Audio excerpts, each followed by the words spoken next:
Welcome to the plant room. So today I'm going to go over humidifiers with your houseplants. Houseplants being from the tropical humid areas will have developed a different type of system than the plants we're familiar with up here. So because it's so humid where they are, there's so much moisture in the air, a lot of these plants will absorb and transpire and evaporate water right through their leaves. And thus, they have very shallow root systems because they don't need deep roots to soak up all that water like a lot of perennials and different plants in these areas do. So where they are, picture it very humid, a rainforest. They get all their moisture from the air, so their roots are very shallow. They don't need to be deep because there's plenty of moisture in the ground too. These subtropical plants will come up here and come in our homes that are very dry for long periods of time, and it's not good for them. This is what happens when you can see plants like this, and you can see the leaves browning. See right there on the edges? Here I have a Dracaena. You can see the leaves browning.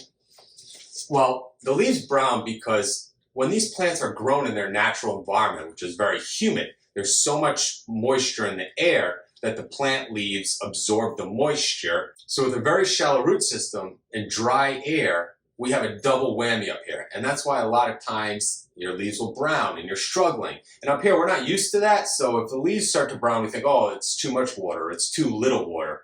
Well, yes and no, it is, but not in the way we think. It's not, we're typically thinking soil. Is it too dry? Is it too wet? Well, you kind of have to remove that for a lot of these tropical houseplants. It's more about the moisture in the air and the soil. So this does not apply to all houseplants. So you're going to want to research which varieties you have.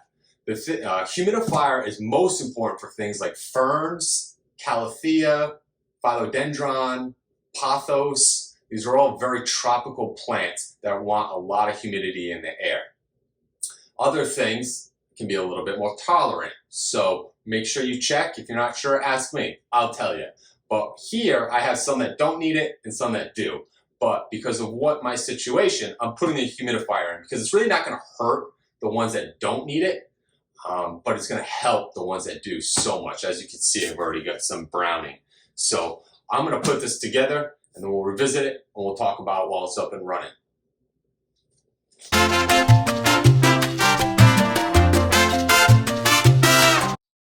So here we have it, set up and running. That was pretty easy. So I'm going to put this in the middle of the room to kind of get some good coverage. But if you choose to get one, you can get a smaller one if you're just trying to do one or two plants and kind of place it near those plants so they benefit a lot from it rather than just in the middle of the room. But there are some things that you want to look out for when you're trying to decide what kind of humidifier you can get. So let me bring you down and show you what I look at and why I chose this one. Here we are with the one that I chose. And when you're looking for humidifiers, there's a few things to keep in mind. Basically, the three things that I look for are the volume of reservoir, the timer, and the humidity setting so that I can determine how high or how low I want the humidity. There's a couple other factors and you can choose what's best for you, but those are the three main ones that I look forward to.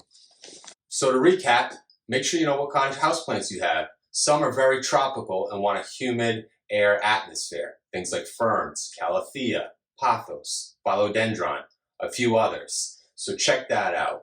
Number two, they got shallow roots and very porous leaves. Another reason why you would want a humidifier for the specific plants that require it. And finally, make sure you research your humidifier and get the one that's the best for you. They don't cost a fortune. You can get them from all over the place. This one was about 40 bucks. So that's going to do it for me. And you need to choose what's best for you. If you have any questions, let me know. If you're trying to pick one out, drop me a comment. I'll help you out. I'll give you my thoughts. But humidifier in a nutshell for houseplants. Thanks for tuning in. We'll see you around.